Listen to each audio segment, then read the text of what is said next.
I froze as Ethan's fists clenched, his eyes burning with rage. "You think you can talk back to me, Nancy?" he hissed. Before I could reply, he lunged toward me, his face twisted and angered when he raised both fists and slammed them into my stomach, sending a shockwave of pain through my already broken body. Gasping for air, I clutched my sides, helpless and confined to the hospital bed. The metallic taste of fear filled my mouth as the sound of footsteps rushed toward the door. Would this nightmare ever end? Or was this the moment I would lose everything? My name is Nancy. I'm 43 years old, a housewife, and the mother of a 7-year-old daughter named Lily. From the outside, my life might seem picture-perfect, married to Ethan, a man who once promised me a lifetime of love and happiness. But appearances can be deceiving. When Ethan and I first met, he was everything I thought I wanted. Confident, attentive, and full of charm, he swept me off my feet effortlessly. We met at a mutual friend's dinner party, and from the moment our eyes locked, I felt a spark I had never known before. Ethan seemed perfect, always knowing the right things to say, the right gestures to make. Within a year, I was wearing his ring and planning a future I believed would be beautiful. I left my steady job at an accounting firm to embrace the life Ethan envisioned, a traditional household where I would focus on family and support his career. At first, it felt like the right decision. Ethan showered me with affection, surprising me with flowers and planning romantic evenings. His promises of a bright future made every sacrifice feel worthwhile. But once the honeymoon phase ended, Ethan's demeanor changed. The man who once adored me became distant and cold. Compliments turned into criticisms, and his thoughtful gestures vanished altogether. Instead of asking how my day had gone, he started pointing out everything I hadn't done to his satisfaction. The spotless home and freshly cooked meals I once enjoyed preparing were now expectations, and anything less was met with his disapproval.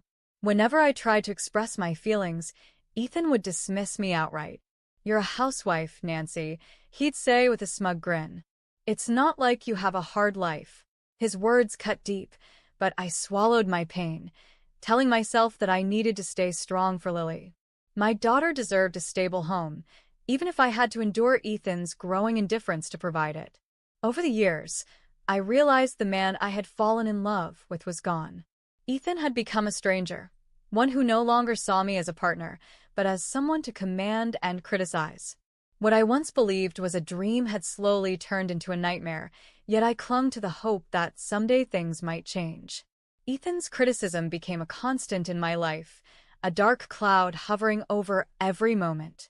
No matter how much effort I put into keeping the house spotless or making sure dinner was ready when he walked through the door, it was never enough. He always found something to complain about. "You missed a spot on the counter," he'd say as he dropped his bag on the kitchen table. Or, "Why isn't Lily ready for bed yet? What do you even do all day?" His words felt like tiny cuts, slowly eroding my confidence. At first, I tried to reason with him, explaining how much effort I put into managing everything. But my words always fell on deaf ears. "You're just making excuses, Nancy," he'd reply. "You have one job, to take care of this house and our family. Why is that so hard?" Ethan's frequent job changes only made things worse. Each time he came home with news of being let go or quitting, he would blame everyone but himself. His bosses were unfair, his co-workers incompetent. And yet, somehow, he managed to twist these failures into reasons why I was the one letting him down. "You're supposed to make things easier for me," he'd say. "Instead, you're just another problem I have to deal with." I often felt like I was raising two children, Lily and Ethan. While I did everything to make Lily's childhood happy and safe, Ethan's unpredictable moods made it a constant challenge. He would criticize her, too, scolding her for minor things like leaving toys on the floor or talking too loudly. I found myself stepping in, trying to shield her from his harshness. "Don't take that tone with her," I'd say firmly, only for him to turn his anger on me. "Maybe if you taught her some discipline, I wouldn't have to," he'd snap back. As the years passed, I stopped trying to argue. It was exhausting, and I knew it would only escalate. Instead, I focused on Lily, pouring all my energy into giving her a sense of stability and love, even as my own spirit wore thin. Ethan, on the other hand, seemed to thrive on control. The man I had once admired had become someone I barely recognized, a man whose words and actions left me feeling small and invisible. And yet, I stayed. For Lily, I told myself. For the hope that one day things might get better. It was a typical Tuesday evening, and I had just finished grocery shopping. My mind was preoccupied with the long list of tasks waiting for me at home, preparing dinner, checking Lily's homework, and tidying up the kitchen. As I crossed the street with bags in hand, I never saw the car coming. The screech of tires and the blaring of the horn were the last things I heard before everything went black. When I woke up, I was in a hospital bed, my body aching and immobilized. Both of my legs were in casts, and every breath sent sharp pain through my ribs. A nurse stood beside me, explaining that I had been hit by a speeding car. My injuries were severe, and my recovery would take months. In those first few days, I felt utterly helpless. Tasks I had taken for granted, sitting up, eating, even reaching for a glass of water, were impossible without assistance. My parents, Eleanor and Richard, became my lifeline, visiting me daily and taking care of Lily while I was confined to the hospital. They brought me meals, reassured me that Lily was doing fine, and tried to lift my spirits with their constant support. But Ethan was nowhere to be seen. I had expected him to rush to my side the moment he heard about the accident. Instead, there was only silence. Days turned into weeks, and still he didn't come. Each time the door to my hospital room opened, I hoped it would be him, but it never was. When the third week arrived, Ethan finally made an appearance. As he walked into the room, his expression wasn't one of concern or guilt. It was annoyance. He stood at the foot of my bed, arms crossed, and delivered his first words since the accident. "Do you have any idea how much of a burden you've become?" His words hit me harder than the car that had left me broken in this bed. I stared at him, trying to process the cruelty of what he had just said. How could he blame me for this? How could someone I had given so much to treat me like this? "What do you mean?" Ethan's sharp, cutting words echoed in the sterile hospital room. "Do you have any idea how much of a burden you've become?" he repeated, his tone cold and dismissive. I struggled to sit up, my broken body protesting with every small movement, and looked at him in disbelief. "I didn't ask for this, Ethan," I said, my voice trembling. "I didn't choose to be hit by a car." He scoffed and moved closer, standing over me like a judge delivering a sentence. "You think that makes a difference? You're lying here doing nothing, and now I'm supposed to handle everything? I can't afford this, Nancy. You need to figure it out." Tears welled up in my eyes as his words cut through me. "Figure it out? I can't even walk, Ethan. What do you expect me to do?" Ethan's expression hardened. "Sell your jewelry," he snapped. "You've got more than enough to cover this mess. I'm not wasting another dime on you." I froze, the shock of his cruelty momentarily silencing me. "You're serious?" I whispered. "After everything I've done for you, this is how you treat me? You're my husband, Ethan. You're supposed to support me." "Support you," he barked, his voice rising. "You're useless now, Nancy. I have to carry this family on my back, and you can't even do your part anymore." The air in the room felt heavy, suffocating, as his anger boiled over. I couldn't stay silent any longer. "I've done nothing but support you, Ethan. I gave up my career for you, raised our daughter, and kept our home running while you bounced from one job to another. And now, when I need you most, you call me useless?" His face twisted in rage. "You think you can talk back to me?" he shouted, slamming his fists onto the edge of the bed. "You don't get to make demands." I flinched, but before I could respond, he lunged forward. His fists clenched tightly, and he struck me in the stomach with both hands. Pain shot through my already broken body, leaving me gasping for air. The room spun as I tried to process what had just happened. "What are you?" The pain from Ethan's attack radiated through my body, leaving me gasping and clutching my stomach. Before I could fully process what had happened, the door to my hospital room burst open. A nurse and a security guard rushed in, their faces a mixture of shock and determination. "What's going on here?" the nurse demanded, stepping between me and Ethan. "She provoked me," Ethan shouted defensively, his fists still clenched. "She's ruining my life." The security guard didn't hesitate. "Sir, step back now," he ordered, grabbing Ethan by the arm. Ethan resisted, but the guard tightened his grip. "You need to leave immediately." Ethan turned to me one last time, his face pale with fury. "You'll regret this, Nancy," he hissed. "This isn't over." As the guard escorted him out, I felt a mixture of fear and relief. My body ached, my heart was shattered, but for the first time, I realized I couldn't stay silent any longer. Ethan's cruelty had reached a point of no return. The nurse leaned over me, checking my injuries. "Are you okay?" she asked gently, her voice filled with concern. Tears streamed down my face as I nodded weakly. "Please, just keep him away from me," I whispered. The days that followed were some of the hardest of my life.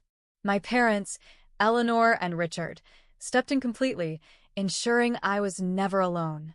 They handled every detail, from caring for Lily to speaking with the hospital administration about filing a formal report against Ethan. Their unwavering support became my anchor in the storm. Physically, I was healing, but the emotional scars ran deeper. Every time I closed my eyes, I saw Ethan standing over me, his fists raised in rage. The memory of his attack replayed in my mind like a nightmare I couldn't escape. Despite the pain, I knew I had to take action, not just for myself, but for Lily. I began speaking with a lawyer, Amanda, who assured me that Ethan would be held accountable for his actions. "You've been through enough, Nancy," she said firmly. "It's time to fight back."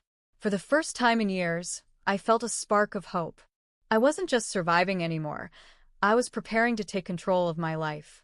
The decision to fight back wasn't easy, but it was necessary. Ethan's violent outburst in the hospital had solidified what I already knew. I couldn't let him continue to control or harm me. For Lily's sake and my own, I had to ensure he faced the consequences of his actions. With the support of my parents, I began gathering everything I needed for my case. Amanda, my lawyer, was a sharp and determined woman who quickly became my strongest ally. During our first meeting, she listened intently as I recounted years of Ethan's emotional abuse and the physical attack in the hospital. "You have a strong case, Nancy," Amanda assured me. "Between the hospital staff's testimonies and the medical records documenting your injuries, we can prove his actions beyond any doubt." Hearing those words gave me a renewed sense of purpose. I worked with Amanda to collect evidence, from the nurse's statements to photos of my bruises taken immediately after the incident. My parents also helped compile documentation showing Ethan's neglect and his history of financial irresponsibility. Each piece of evidence painted a clear picture of a man who had spent years tearing me down. The legal process was grueling, but I refused to back down. Ethan, on the other hand, tried to intimidate me from the sidelines. He left voicemails alternating between empty apologies and thinly veiled threats. "You're ruining my life," he said in one. "If you think you can win, you're wrong." I didn't respond to any of his calls. Amanda advised me to remain silent and let the evidence speak for itself. "Don't give him the satisfaction of a reaction," she said. As the court date approached, I threw myself into my recovery. Physical therapy was excruciating, but each small victory, standing up for the first time, taking a single step, reminded me of my strength. Lily's bright laughter and my parents' unwavering support kept me going, even on the hardest days. I wasn't just preparing for a legal battle, I was reclaiming my life.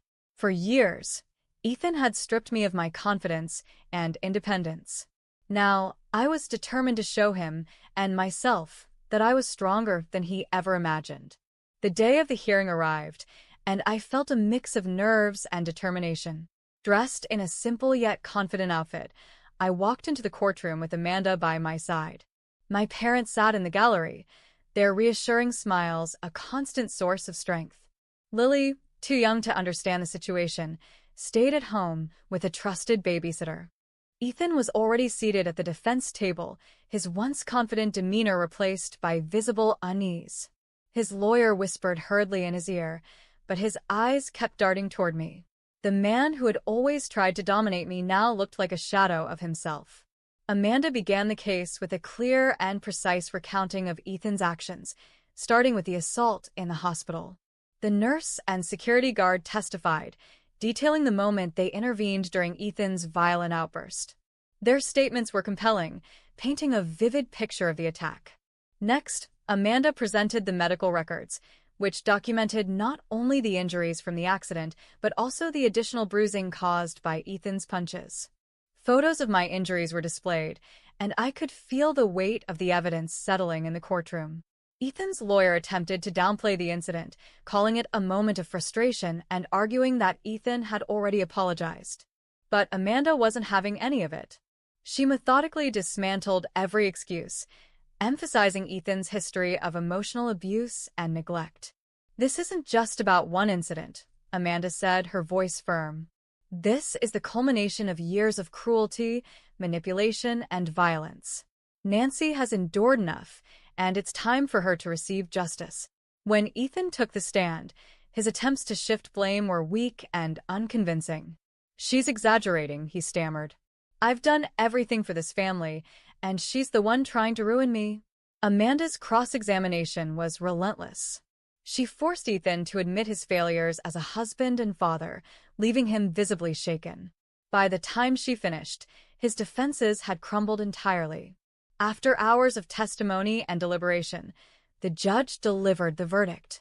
Ethan was found guilty of assault and domestic abuse.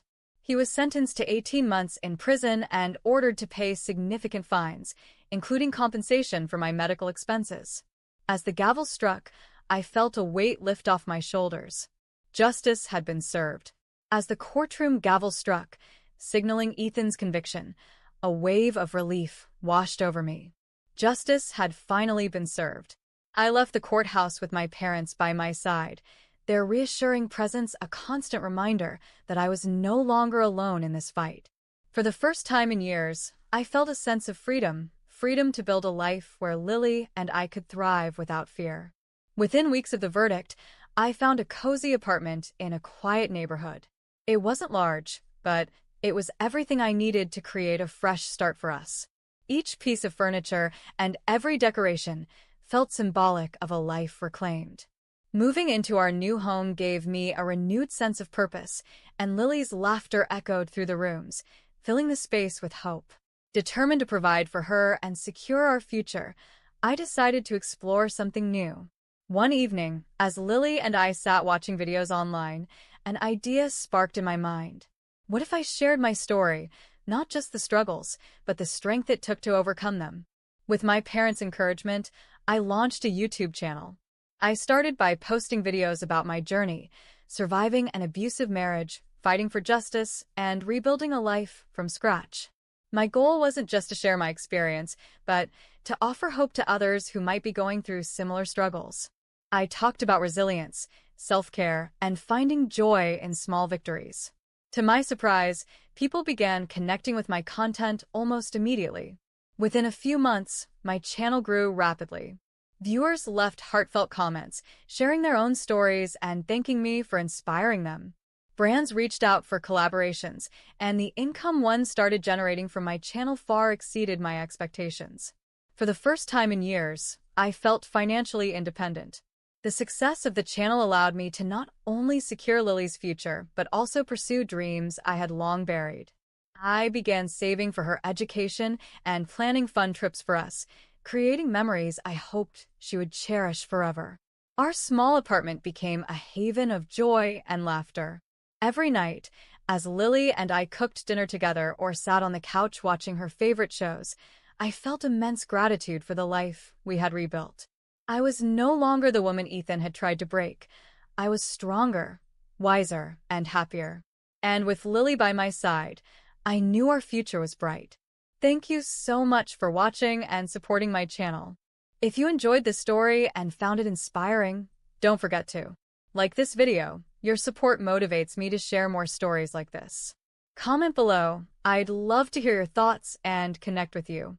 Have you faced challenges like these? Or do you know someone who has? Let's start a conversation. Subscribe to my channel. Don't miss out on more empowering stories. life lessons, and tips to navigate tough times. Hit the bell icon to stay updated with every new video.